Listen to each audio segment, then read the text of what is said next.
This episode of the Restoration Today podcast is brought to you by Prism Specialties. In restoration, one size doesn't fit all. That's why Prism Specialties delivers specialized solutions, restoring commercial equipment and large lost assets quickly and reliably. We also bring expert care to residential electronics, textiles, art, and documents. When it matters most, trust the power of specialization. Visit prismspecialties.com.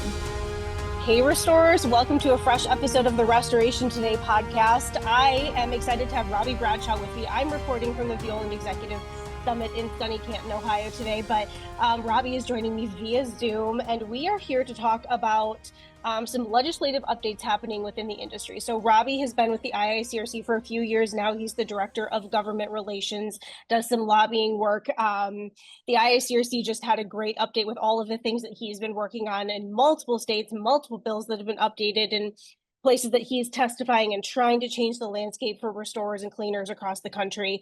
So I'm excited to have Robbie here to talk about everything that he's doing and working on. And even though I know some of these projects take years, it's great to have somebody advocating for the industry and working on kind of moving the needle on behalf of our industry. So Robbie, thank you so much for being here. I'm going to toss it over to you to kind of introduce yourself and share a little bit about your background and your role.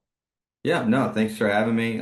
Excited to be on. I was born and raised here in Virginia. I attended Old Dominion University, got my bachelor's degree in political science. After that, I went to law school, graduating from Regent University School of Law in Virginia Beach, Virginia.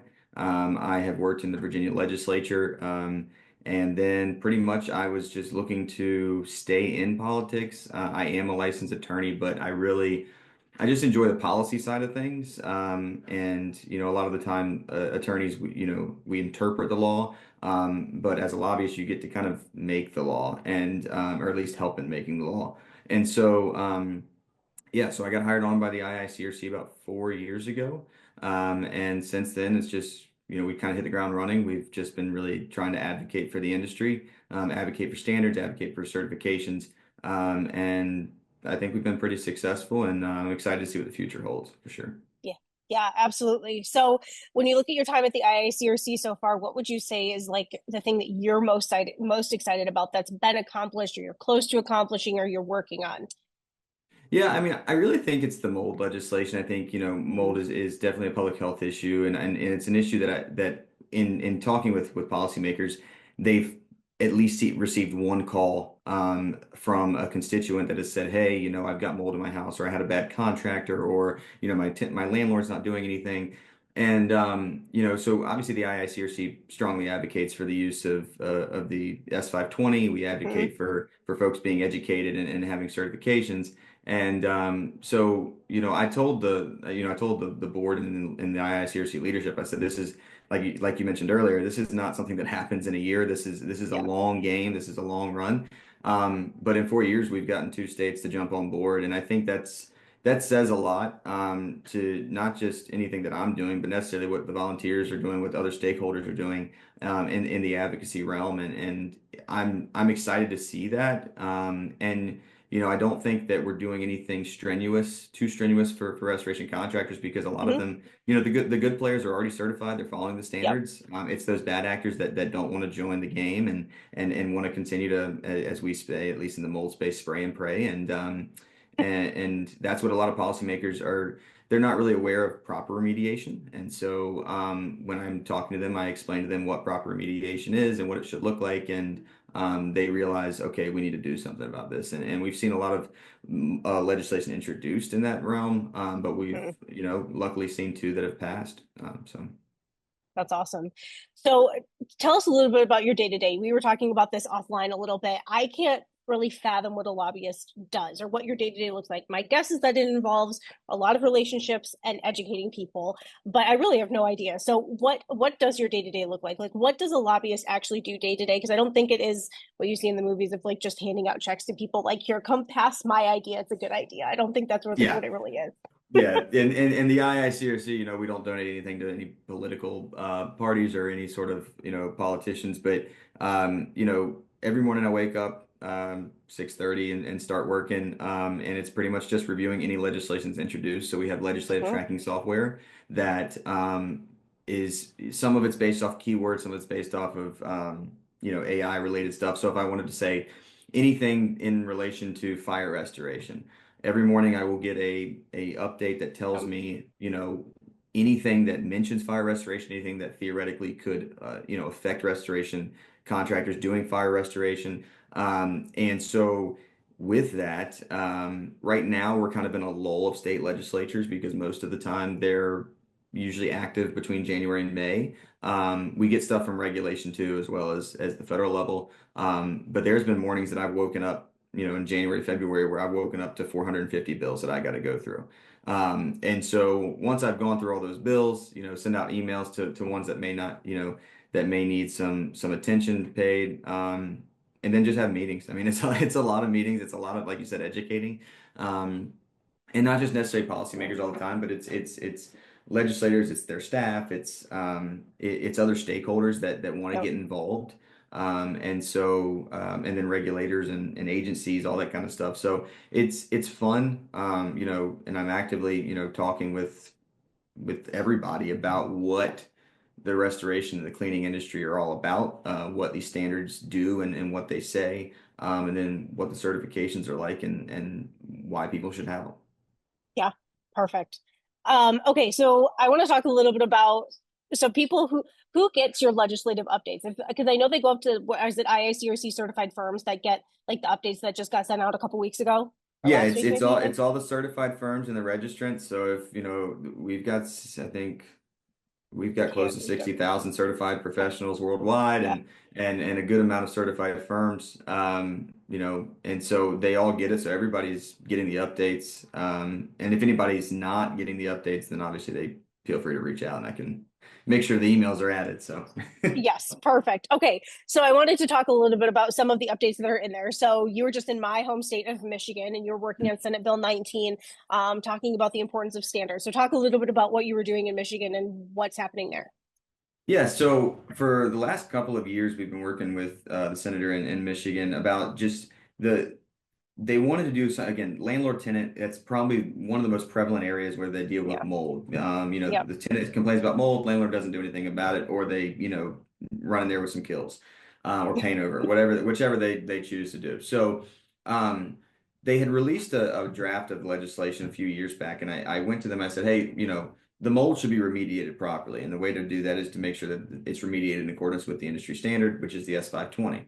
And so, they were like, that makes sense to us. So they added it in there specifically. It does say that landlords would have to remediate mold within a certain time frame. I think the time frame has changed based on various stakeholders. I think it's like 72 hours now, but with that, they still have to remediate in accordance with the S520. yep, And that way we can just help to ensure that containment's put up and things like that to make sure that it's not spreading and contaminating other sectors of the residents. So we've been working on that. I testified in front of the committee, advocated for it. It is passed out of the committee, I believe, and it's currently sitting on the Senate floor at the moment. So we'll see if it moves from that, but it's one of those things that Michigan's a full-time legislature, so things typically move slowly in the full-time legislatures. yes, yep. Okay, talk about I think this is where maybe the 529 plans come in, but the Freedom to Invest in Tomorrow's Workforce Act. Talk about what that is. I got excited about this when you and I were talking, I don't know, a few weeks ago. So Yeah. talk about that a little bit. Yeah, so traditionally speaking, 529 savings plans have only been for college. Like I can only Yep, use, my parents put in, whatever, let's say there's $20,000 sitting in the account and I take that and I go to college and I can take that $20,000 and put it towards college credits. Um, what we're seeing now, and I'm sure everybody listening if they're especially if they're a business owner, has felt the brunt of the lack of a workforce, and hmm, and I think that at least my generation, it was go to college or else you're going to yeah, fail. And I think we're now seeing this shift of, if you don't want to go to college, you're not necessarily going to fail, So what this would do is pretty much open up the ability to use those 529 savings plans for industry certifications, and other workforce development needs. So this bill was attached to the one big beautiful bill that was signed by the president on July 4th. And therefore, as of now, we're still waiting on a little bit of just some insight from the IRS as well as just the Wow. federal government itself as to which certifications exactly apply. And once we have that, we'll obviously alert everybody and tell them. But the good news is I do think that there's going to be at least some, if not all, of the IICRC certifications should be eligible for 529 savings plans. So it's exciting because I think this is a great way to, I mean, imagine you're a restoration contractor and you own this restoration company. Hmm. Right now, you're sending your employees and you're paying this money to go to a WRT class or an AMRT class or something like that. And imagine if they came to you and said, "Hey, I've got the certification already. I'm ready to go." Yeah. And I think that's kind of the beauty of this, and that's one of those things that restoration can be a career, cleaning can be a career, and Hmm. we can, and this is a great way to kind of help that. And we were working on this bill for 2 or 3 years. I mean, pretty much the initial when I first got on 4 years ago, that was when we were talking about it, and to see it actually come to fruition, it's again, it's a long game. For sure. I think this is a really exciting one, and it is so hard to hire people in this industry and to get more Mhm. people into the trade. So this is a great way to encourage people to go the trade route. There's such Yeah. good careers here with no Oh, student loan debt. You can be making what your peers are making 5 years sooner than they're making it. So, yeah, for sure, and create a great career. I love that one. Okay, how about the Educating the Advocate Symposium? What is that? Talk a little bit about that. yeah, so for the last couple of years, we've been putting on this Educating the Advocate Symposium to kind of educate folks in the restoration and cleaning industries as to how to advocate, how to talk to your legislator, why you should talk to your legislators. And, I think everybody has probably experienced at least some issue that they're like, gosh, I wish this wasn't happening. I wish there was a way to Hmm. fix this. And there is, a lot of the time that can be fixed through legislation or just regulatory changes. And it's really not that hard. Like people think that it's hard. They think that it's difficult to talk to their policymaker. Congress seems so far away. It's like, oh, they're all in DC. I see them on the news. But in all honesty, you can walk into their office today in DC. If you flew to the Capitol and you said, hey, I want to go talk to, my legislator, you Hmm. can walk in there and say, hey, I'm a Hmm. constituent. I want to talk to, you may not be able to necessarily talk to the legislator, but you're going to talk to a staff member immediately. Yeah. And at the state level, they're just regular people. Yeah. I mean, they're at your Yeah. coffee shop. So I think it's a lot easier than people anticipate, and we just want to bring everybody to the IICRC, let them learn about how to do this, why they should do it. This is our third annual, so we're excited for that. And I mean, we cover the hotel. It's no cost to go. Really, the only thing that you're covering is your flight there, or your drive there if you choose to drive. So it's a really good opportunity for people in the industry to connect, to network, but also to learn how to advocate. So Absolutely. I always recommend people when they go to Washington, D.C., try to go to your legislative offices, even if you're just going to get tickets to go into the House or the Senate. Like you have to yeah, typically go to their offices, but it's a great way to meet people. And then your kids, like we took our kids last year and they saw the buildings where they work, and it was very cool, like a great experience. So 100%. highly recommend. Where do I want to go next? Okay, so I know that your work is obviously like with the IICRC brand in mind, but you've also partnered with like ISSA, the RIA. There's been some crossover work there. So talk a little bit about how important those partnerships have been in certain elements of your advocacy work to try to help move the needle forward, kind of in a collaborative sense. Yeah, I mean, I think that it's definitely good to have other people on your side. If I'm Yeah. advocating simply for certifications and standards and all that kind of stuff, of course, I'm probably going to come off as a salesman. It's like, oh yeah, you have the IICRC logo behind you.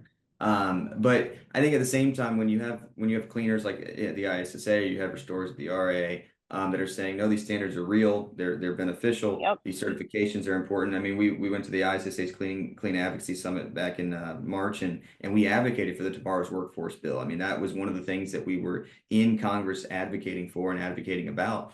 And inevitably it was added to the one big beautiful bill. So I think that those moments in time and those abilities to work with others within the industry, even if they're not doing exactly, I mean, we were in the some of these meetings with manufacturers of cleaning products. So I mean, it wasn't like we're dealing with the same issues, but we are dealing with the same issues, at least when it Mm-hmm. comes to workforce development. So, and the need for more workers. But we were all advocating for the same stuff. And it just, when you got six people in a room talking about, hey, we really need this, as opposed to just me, it's definitely beneficial for sure. Yes, absolutely. Have there been any surprises along the way? I'm sure that I feel like your work is probably a little difficult and you really have to look at the long game. But has there been any unexpected surprises or hurdles that you have run into that you didn't anticipate? To be honestly, I feel like I haven't run into hurdles, which was Good. surprising. Yeah. Usually, coming into this, I worked in the Virginia State Legislature for 4 years. I met with a lot of lobbyists, met with a lot of, nonprofits and community members. And there was always a bill would come to us and you'd have this side, arguing.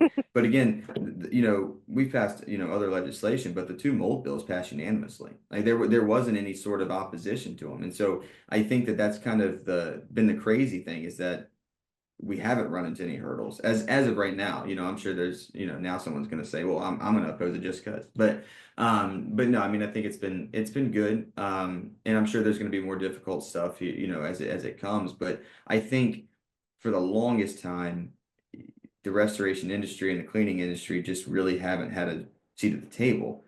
And Yeah. so now we're starting to have that seat at the table, and people are like, wait a second, what they're talking about makes sense. Yeah. Maybe we should consider that in the next iteration of this bill, or maybe we should consider it right now, or whatever that may be. So it's been good, and I really haven't felt any sort of hurdles or run into any brick walls as of right now.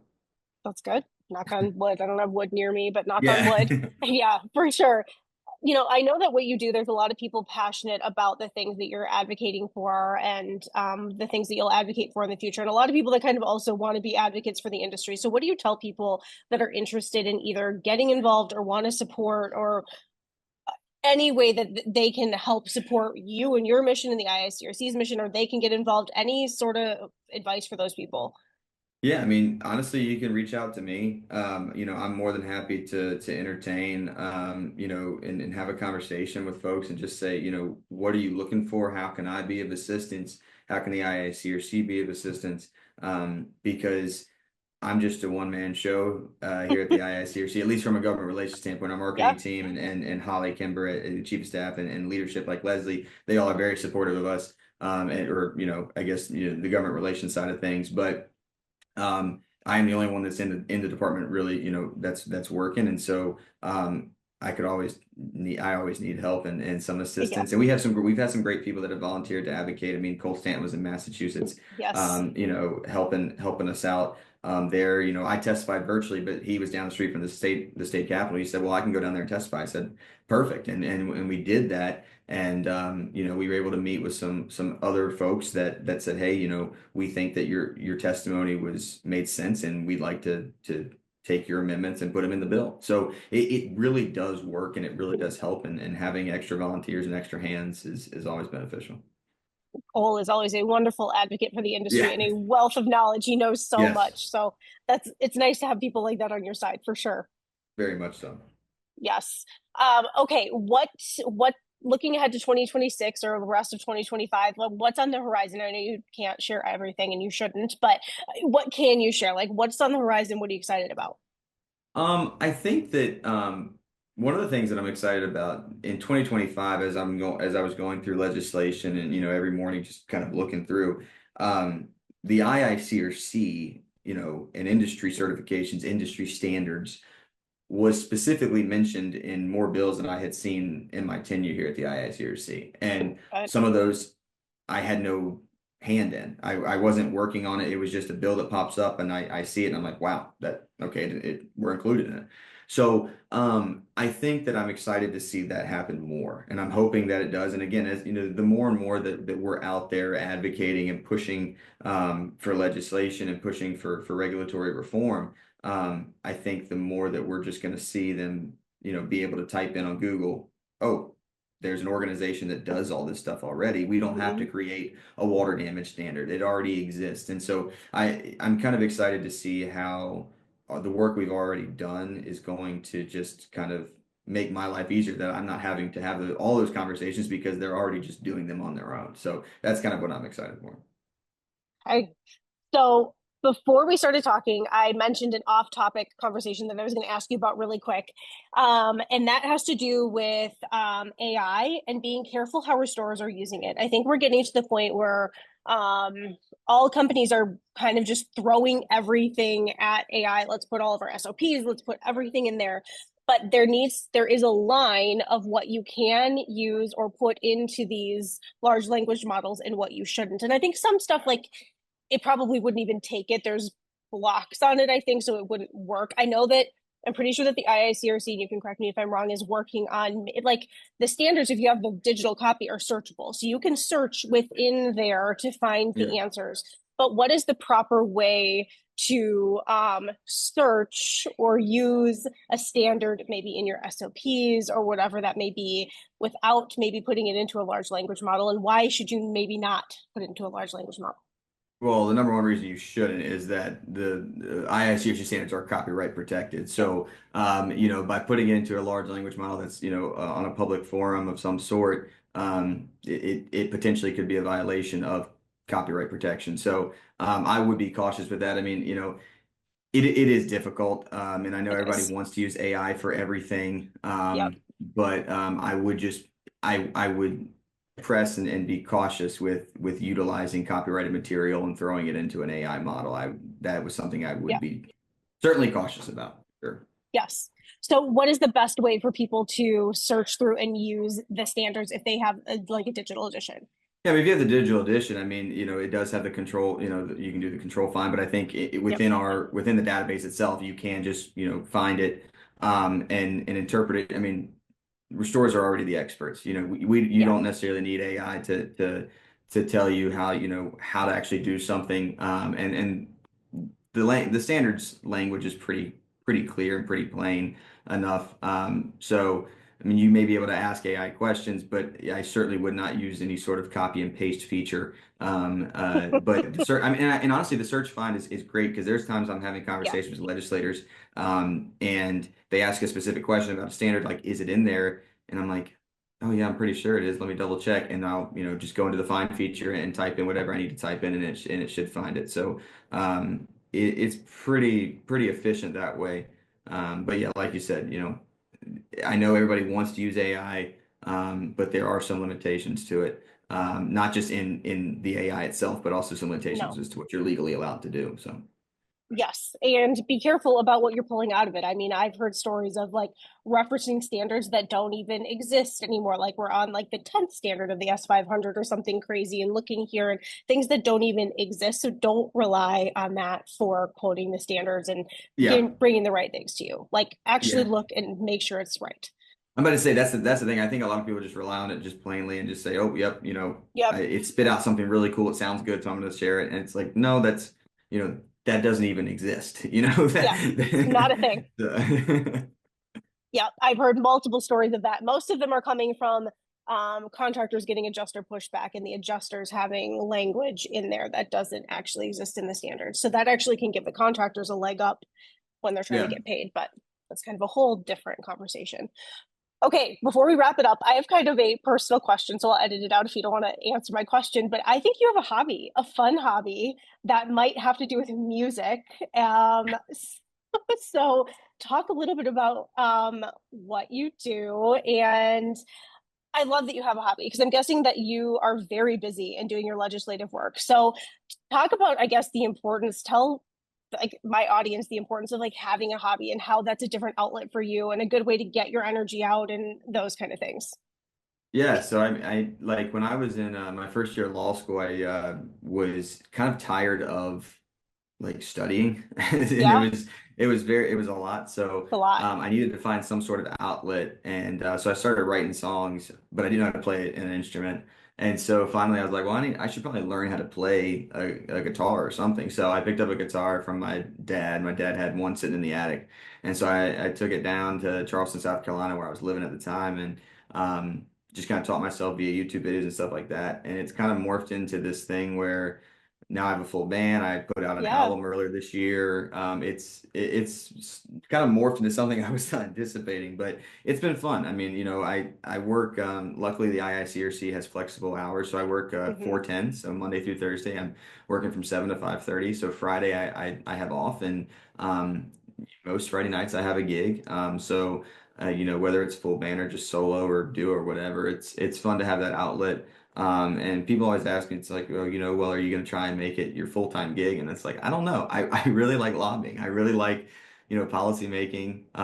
If something comes of it, then, we'll cross that bridge when we get to it. But for right now, I certainly enjoy, working for the IICRC, advocating for this industry, and playing music and playing a lot of golf on the side. So. Perfect. I love it. Well, I enjoyed listening to some of your songs as I was researching and figuring out what to ask you. I was like, oh, here's something fun to talk about. Yeah. So congrats. Maybe you'll be on The Voice someday or somewhere else Yeah. that the industry can vote for you. I don't know. But thank you for all that you do, Robbie. I really appreciate it. I know that you are working hard and you've seen some victories already, and that's wonderful. So anything else you want to share before we wrap it up? No, just I mean, the Educating the Advocate Symposium is October 1st, later this year, and we'd just love to have as many people there as possible. We will max it out at some point in time, but it's pretty much a free trip outside of a flight. So, but it's a great way to connect with everybody, learn how to advocate, and hopefully in 2026 we can get some legislation up and going in whoever state they want. So, Amazing. All right. Well, thank you so much, sir. I appreciate your time. Have a great rest of your week. yeah, thank you, Michelle. For more Restoration Today and the latest news, visit our website, cnrmagazine.com, and find the latest episodes of the Restoration Today podcast on your favorite podcasting platform.